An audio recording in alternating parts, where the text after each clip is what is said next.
चलिए इस वीडियो में common university entrance test undergraduate CUET UG 2024 की बात करते हैं।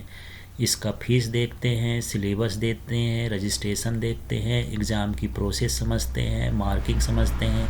चलिए आगे के भाग में सारा कुछ देखते हैं। ये टेस्ट जो कक्षा 12वीं पास कर चुके हैं या इस वर्ष जो कक्षा 12वीं में छात्र परीक्षा में बैठे हैं वो सेंट्रल यूनिवर्सिटी में एडमिशन के लिए इस टेस्ट को दे सकते हैं। यहाँ इंडिया के जो सेंट्रल यूनिवर्सिटी हैं, जैसे देख लीजिए अलीगढ़ मुस्लिम यूनिवर्सिटी, आसाम यूनिवर्सिटी, बाबा साहब भीमराव अम्बेडकर यूनिवर्सिटी बनारस, ये गुजरात केंद्रीय विद्यालय, central university Haryana, Andhra Pradesh, south Bihar, इस तरह की ये यूनिवर्सिटी हैं जो अपने आप में एक इंडिया के लिए माइलस्टोन है। झारखंड है, कर्नाटक है, कश्मीर में है, केरला है, उड़ीसा है, पंजाब है। यहाँ जितनी सेंट्रल यूनिवर्सिटी हैं, जवाहरलाल नेहरू यूनिवर्सिटी है, जामिया मिलिया इस्लामिया यूनिवर्सिटी है, Indira Gandhi national tribal university MP में अमरकंटक में है, हेमवती नंदन बहुगुणा गढ़वाल यूनिवर्सिटी, इस तरह की यूनिवर्सिटी में आप एडमिशन चाहते हैं तो इस फॉर्म को ज़रूर भरें।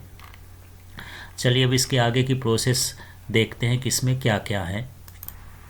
तो फॉर्म भरने की जो डेट है ये 27 फरवरी से 26 मार्च के बीच है।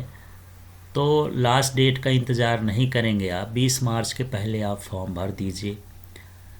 और फॉर्म भरने में यदि आप ट्रांजैक्शन नहीं करते हैं, फीस बाद में जमा करते हैं, तो 26 मार्च को 11:50 के पहले आपको फ़ीस जमा कर देना है। यदि आप फॉर्म भरते समय कुछ गड़बड़ कर देते हैं तो उसमें करेक्शन की डेट है 28 मार्च से 29 मार्च के बीच, आप उसको करेक्ट कर सकते हैं।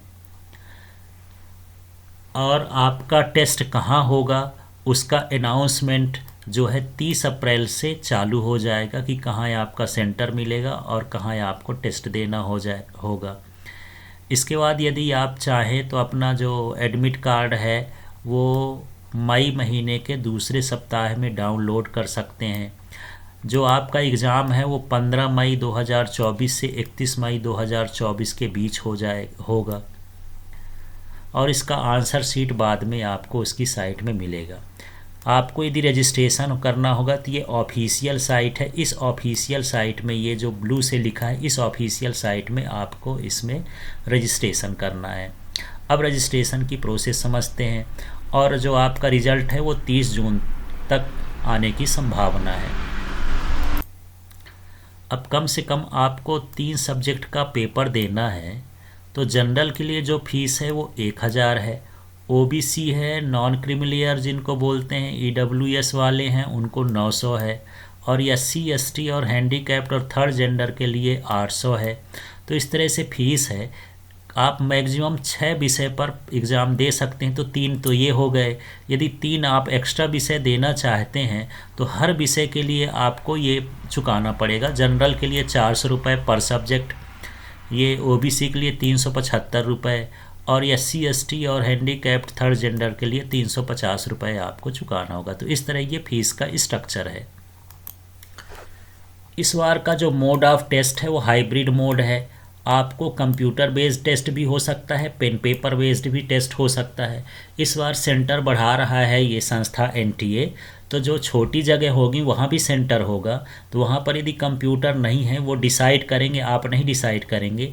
तो आपका जो है OMR में भी पेपर हो सकता है, कंप्यूटर में भी पेपर हो सकता है। और इस पेपर में जो पैटर्न है सारे क्वेश्चन कैसे आएंगे, ऑब्जेक्टिव टाइप के आएंगे। और आप इंग्लिश, हिंदी मीडियम और 13 भाषाओं में जो है टेस्ट दे सकते हैं। और जो आपका सिलेबस है इसमें एक लैंग्वेज होगा, तो लैंग्वेज से आपको एक चुनना पड़ेगा। इसका सिलेबस अभी हम समझा देते हैं। और जो भी डोमेन सब्जेक्ट हैं वो डोमेन सब्जेक्ट का जो सिलेबस होगा, तो जो 12वीं का सिलेबस था वही पूछा जाएगा। और एक जनरल टेस्ट होगा, तो जनरल टेस्ट में आपको अलग से तैयारी करनी पड़ेगी। जनरल नॉलेज की, करेंट अफेयर्स की, जनरल मेंटल एबिलिटी की, न्यूमेरिकल एबिलिटी की, क्वांटिटेटिव रीजनिंग की, और simple application of basic mathematical concept arithmetic algebra. तो आपको अंक गणित का भी ये सब करना है। और इसके बाद लॉजिकल एनालिटिकल रीजनिंग। तो इस तरह से ये जनरल टेस्ट में ये सारा कुछ आ जाएगा। रजिस्ट्रेशन जो है इस साइट से आप कर सकते हैं। तो आपको ध्यान रखना इस बार पेन पेपर मतलब OMR सीट में भी पेपर होंगे और कंप्यूटर बेस्ड टेस्ट भी होंगे। यदि आप छोटा शहर चुनाव करते हैं तो फिर वो पेपर बेस्ड टेस्ट हो सकते हैं, OMR में होंगे तब। जनरली हर पार्ट में जो हैं, हर सब्जेक्ट में 50 क्वेश्चन आपको दिए जाएंगे, जिसमें से 40 क्वेश्चन आपको अटेम्प्ट करना है और उसके लिए 45 मिनट का समय रहेगा हर पेपर के लिए। तो आपको ध्यान रखना है पूरे क्वेश्चन करने की ज़रूरत नहीं है। 50 क्वेश्चन हैं यदि, तो 50 क्वेश्चन में आपको 40 क्वेश्चन करना है। 10 क्वेश्चन आपके लिए ऑप्शनल छोड़े गए हैं। अब कुछ में जैसे अकाउंटेंसी है, इकोनॉमिक्स है, फिजिक्स है, कंप्यूटर साइंस है, इंफॉर्मेटिक्स प्रैक्टिस है, केमिस्ट्री है, मैथमेटिक्स है, अप्लाइड मैथमेटिक्स। जनरल टेस्ट का ड्यूरेशन जो है 60 मिनट का होगा, उसमें आपको ज़्यादा टाइम मिलेगा। फॉर्म भरने का क्या तरीका है, एक फॉर्म खुलेगा तो सबसे पहले रजिस्ट्रेशन करना है, जनरल डिटेल डालना है, अपना नाम वगैरह। तो एक एप्लीकेशन नंबर मिल जाएगा और उसमें से आप अपना पासवर्ड क्रिएट कर सकते हैं। इसके बाद एप्लीकेशन फॉर्म खुलेगा तो एप्लीकेशन फॉर्म में जो है अपनी एजुकेशनल क्वालिफ़िकेशन, पर्सनल डिटेल्स, माता पिता का नाम, ऑक्यूपेशन, ये सारा कुछ भरना पड़ेगा। आप प्रोग्राम का सिलेक्शन करना पड़ेगा कि आप क्या करना चाहते हैं। टेस्ट पेपर की डिटेल भरना पड़ेगा, एग्जामिनेशन की सिटीज़ भरना पड़ेगा कि कौन से शहर में पेपर देना है, और कुछ यदि डॉक्यूमेंट अपलोड करना है तो वो आपको करना पड़ेगा। जनरली डॉक्यूमेंट में आपकी जो अभी की तत्काल की रिसेंट फ़ोटोग्राफ होगी पासपोर्ट साइज़ की, उसको आपको अपलोड करवाना पड़ेगा। आपका सिग्नेचर उसमें अपलोड होगा, और यदि आपके पास विकलांगता वाला सर्टिफिकेट है तो वो आप उसमें अपलोड करेंगे। सारा कुछ भरने के बाद आप जो है कंफर्मेशन पेज को डाउनलोड कर लें, उसकी 1-2 कापी अपने पास रख लेना है, क्योंकि वो एग्ज़ाम के बाद भी और जब एडमिशन लेंगे तब आपको उसकी ज़रूरत पड़ेगी। एक बहुत ज़रूरी चीज़ है, सभी कैंडिडेट्स के पास जो है करेक्ट ईमेल एड्रेस होना चाहिए, मोबाइल नंबर होना चाहिए, क्योंकि रिज़ल्ट की जानकारी, एडमिट कार्ड की जानकारी आपके ईमेल में भेजी जाएगी। तो आप पर्सनल ईमेल तैयार कर लीजिए और आपका पर्सनल मोबाइल नंबर हो जिसमें SMS वगैरह आएंगे, उन चीज़ों को ध्यान रखना है। यदि आप फॉर्म भरते समय ऐसे यूनिवर्सिटी का चुनाव कर लेते हैं जहां आपको एडमिशन नहीं लेना था, तो आप उसमें भी एडमिशन ले सकते हैं। ये कोई फ़िक्स नहीं है। आप कॉलेज में जाइए और अपना कोर्स का जो भी इसका मार्कशीट मिलेगा, स्कोर कार्ड है, उसके आधार पर और अपना जो है सब्जेक्ट के आधार पर आप एडमिशन ले सकते हैं।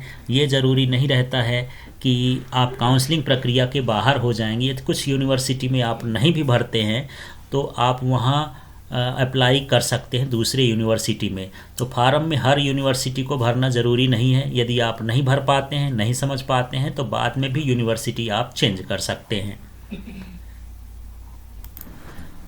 आपको ध्यान रखना है जिस दिन एग्ज़ाम होगा तो जो आपका टाइम, रिपोर्टिंग टाइम होगा, उसके हिसाब से 1 घंटा पहले एग्ज़ाम सेंटर में पहुंच जाइए।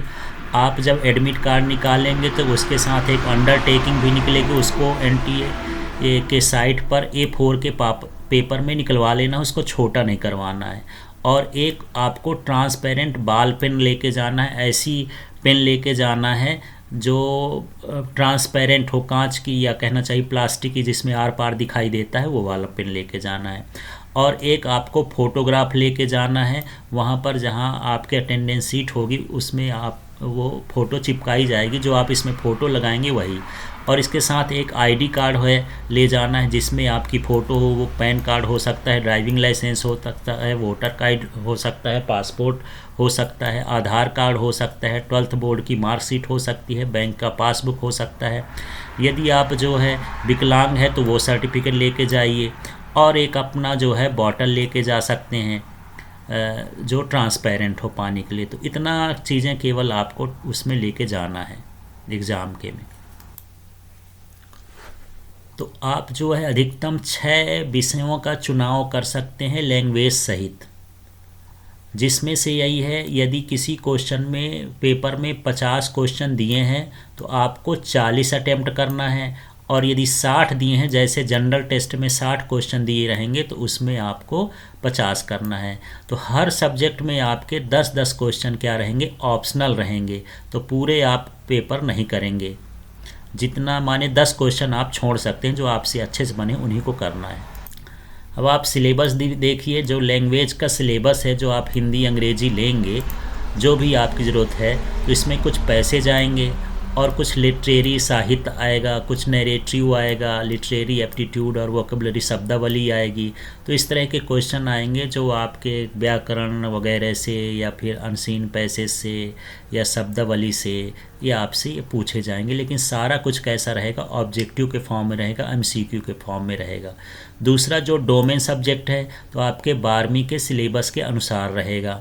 फिर जो जनरल टेस्ट होना है उसमें जनरल नॉलेज रहेगा, करंट अफेयर्स रहेगा, जनरल मेंटल एबिलिटी रहेगा, न्यूमेरिकल एबिलिटी रहेगा, क्वांटिटेटिव रीजनिंग रहेगा, और इस तरह मैथमेटिकल कॉन्सेप्ट रहेगा, मेंसुरेशन रहेगा, लॉजिकल जो 10th लेवल का रहता है मैथ्स उस लेवल का रहेगा। बाकी जनरल नॉलेज तो अभी का जो करंट चल रहा है उसी को आपको देखना है।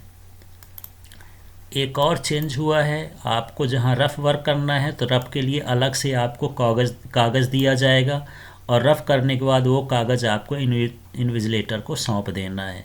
इस बार पेपर में कागज़ करने वो रफ़ करने के लिए नहीं है। जो भी कंप्यूटर में भी टेस्ट होगा तो उसके लिए रफ़ का काम मिलेगा, वो कागज़ भी आपको इन्विजिलेटर को जमा करना पड़ेगा। रफ़ के लिए आपको घर से कागज़ ले जाने की ज़रूरत नहीं है। अब जो ज़रूरी है, मार्किंग स्कीम भी समझ लीजिए। करेक्ट आंसर्स और the most appropriate answer 5 marks. यदि आप सही आंसर देते हैं तो आपको 5 नंबर मिलेंगे एक प्रश्न के हल करने पर, और यदि आपका गलत उत्तर होता है तो -1 लगेगा, और यदि आप उत्तर ही नहीं देते हैं तब 0 मिलेगा। तो आपको समझना है, सोच समझ के उत्तर देना है। यदि आप सही करते हैं तो 5 नंबर मिलेगा, और यदि आप गलत करते हैं तो आपका इसमें माइनस मार्किंग है, लेकिन 1 नंबर कटेगा। तो आपको ध्यान रखना, यदि आपसे 50% क्वेश्चन बन रहे हैं, अच्छे से आ रहे हैं, तो आपको ज़बरदस्ती कोई क्वेश्चन अटैम्प्ट नहीं करना है। तो इस तरह से सारी प्रोसेस है, आप इसको ज़रूर देखिए, अपने साथियों को शेयर कर लीजिए, लाइक करिए, कमेंट करिए, सब्सक्राइब करिए। Thank you. बाकी सिलेबस की जानकारी और रीजनिंग मैथमेटिक्स के लिए आप इस चैनल से जुड़ सकते हैं।